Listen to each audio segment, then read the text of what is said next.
Nous sommes la moyenne des personnes que nous fréquentons. Je suis Mathieu Stéphanie, partenaire d'OVNI Capital, et je vous propose de rencontrer des entrepreneurs, sportifs ou artistes qui vont faire exploser notre moyenne. Trump Coin, c'est une arnaque ? En fait, c'est même pas une arnaque, parce que c'est une arnaque si jamais on te ment. C'est une arnaque si on te dit ça va te permettre de faire ça plus tard et que, en fait, t'as même pas d'entreprise derrière et que t'essayes même pas de livrer. Mais c'est un meme coin, Trump. Il a juste dit, voilà, c'est un meme. C'est pour les gens qui suivent mon idée, mes idéaux. Le coin ne sert à rien.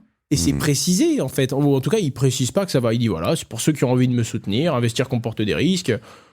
Et d'ailleurs, parmi les très gros coins, c'est quoi le Dogecoin ? C'est un meme coin, non ? Enfin, oui, tout à fait. Il existe des coins qui aujourd'hui ont une vraie valeur et qui à l'origine n'étaient pas une arnaque, mais en fait, c'est drôle parce que le Dogecoin vient justement d'une blague où il y a eu Bitcoin, puis il y a eu Ether, et d'un coup, il y a eu plein de crypto-monnaies.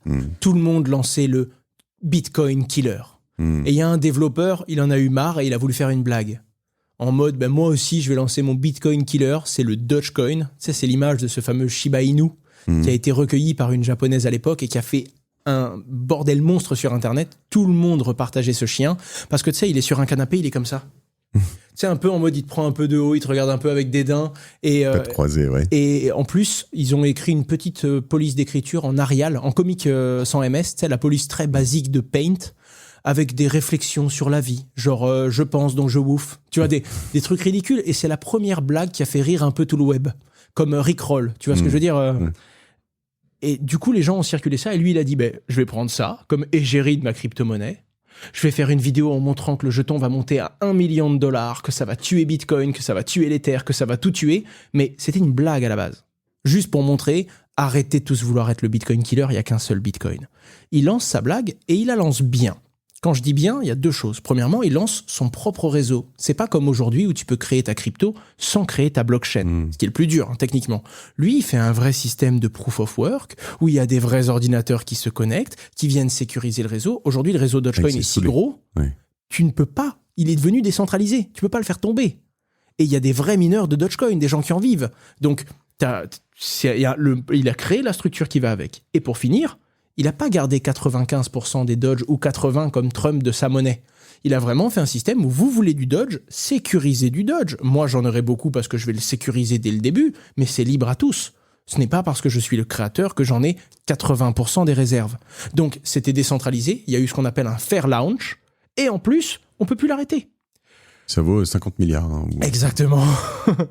Et ça a créé une vague de tout plein d'autres meme coins, tout plein d'autres trucs à tête de chien, plus ou moins sérieux, qui s'est lancé. Mais aujourd'hui, comme c'est décentralisé et contrôlé par tout le monde, Elon Musk a fait la blague de dire « Je suis le CEO de Dodge » sur Internet. Il a même fait la blague de dire « Un jour, Tesla acceptera peut-être le Dodge ».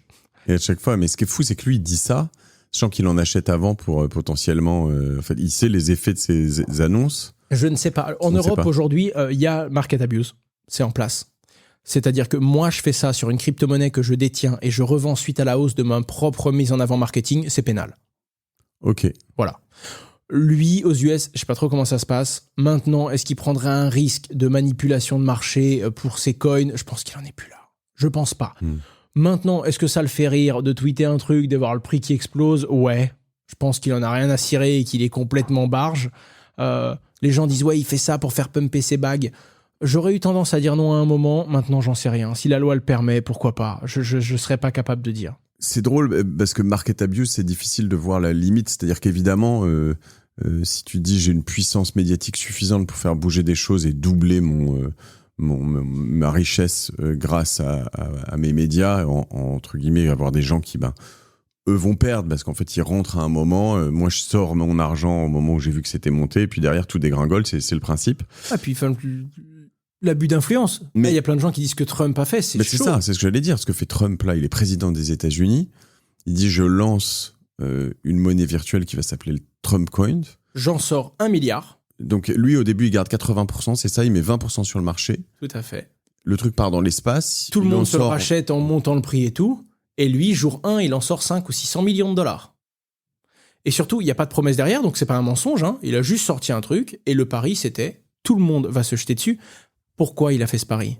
Parce que pendant les élections, il y a eu plein de coins lancés par des membres de la communauté, des meme coins, lancés sur MAGA. Make America Great Again.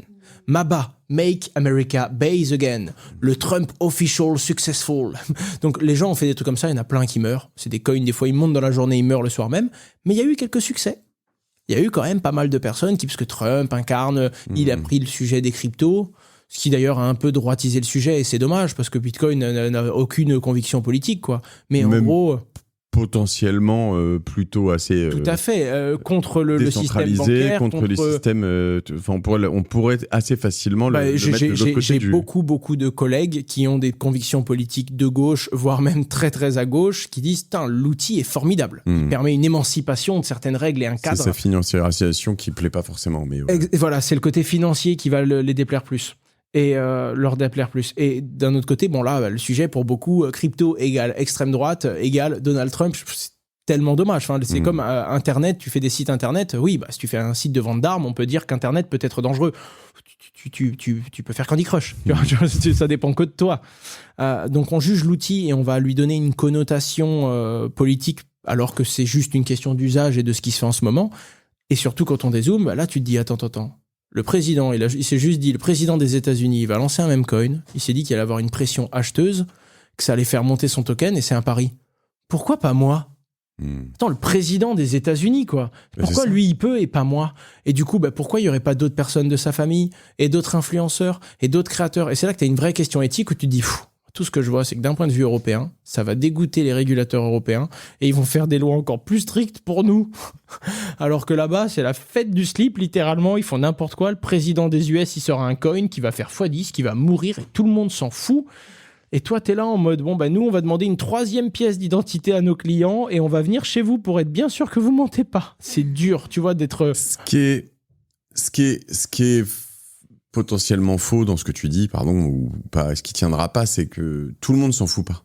C'est-à-dire que non, c'est vrai. Sur Trump Coin, il y a quand même beaucoup de gens qui perdent de l'argent. Enfin, à un moment, ça reste des marchés et des endroits où en fait il y a des gens qui en achètent qui perdent de l'argent. Alors soit si la majorité même, ils le font sous forme de soutien à Trump, mais il y a quand même un moment où on peut j'allais dire les Américains sont pas cons et donc ceux qui font ça. Quand tu l'achètes sur une valeur à 8 milliards et que le lendemain ça en vaut plus que 2 et que tu vois que Trump s'est fait lui-même 600 millions dans la journée la veille, tu te dis à un moment je me suis peut-être un petit peu fait... Ah ouais, puis sa déclaration. Ils disent que vous avez lancé votre même coin et tout, il fait écoutez, je vais être franc, je connais pas grand-chose à propos de ça.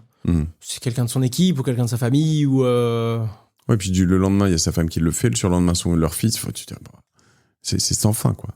Non, et puis vu comme ça a marché, dès que sa femme a listé, moi j'attendais pour acheter. Ouais. J'achète le truc, t'attends, elle fait x5, j'ai vendu. Et puis après, il y a plein de gens qui se sont mis dedans et le prix s'est effondré. Et tous ceux qui sont arrivés à la fin ont perdu. C'est une pyramide de Ponzi. Tu vois ?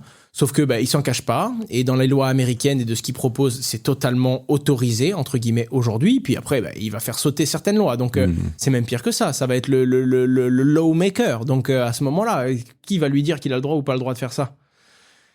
C'est très libertarien.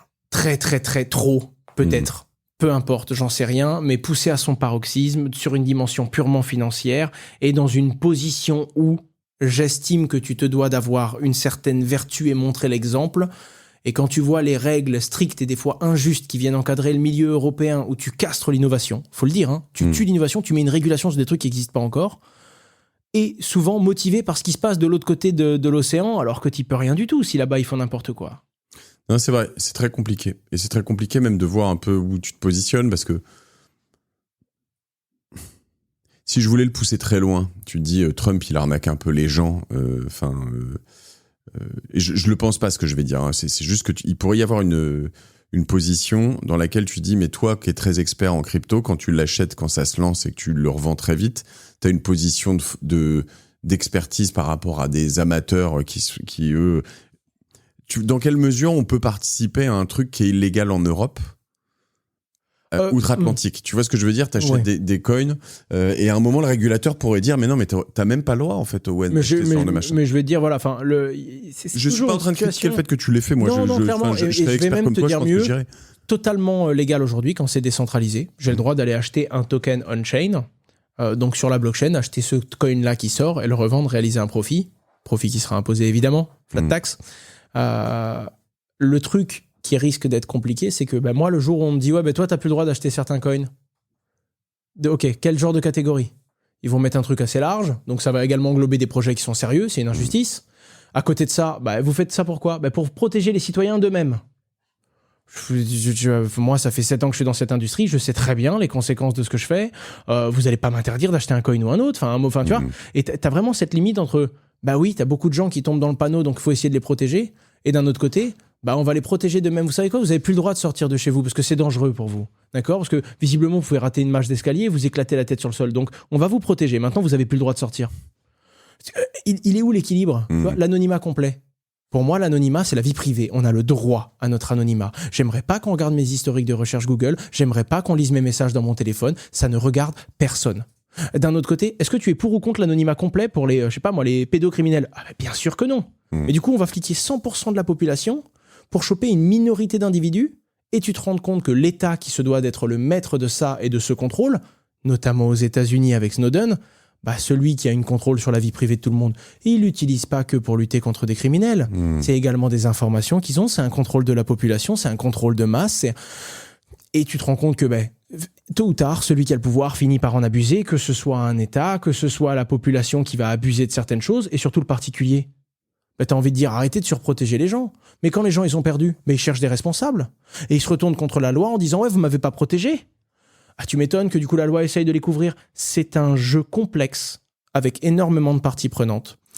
Et chacun va utiliser le cadre actuel à son avantage. Et il y a des injustices qui sont créées et on essaye de régler quelque chose de très délicat. Et on a 2 approches différentes, ou 3 même avec l'Asie dans le monde. Et c'est très dur de trouver des consensus, des équilibres qui satisfont tout le monde.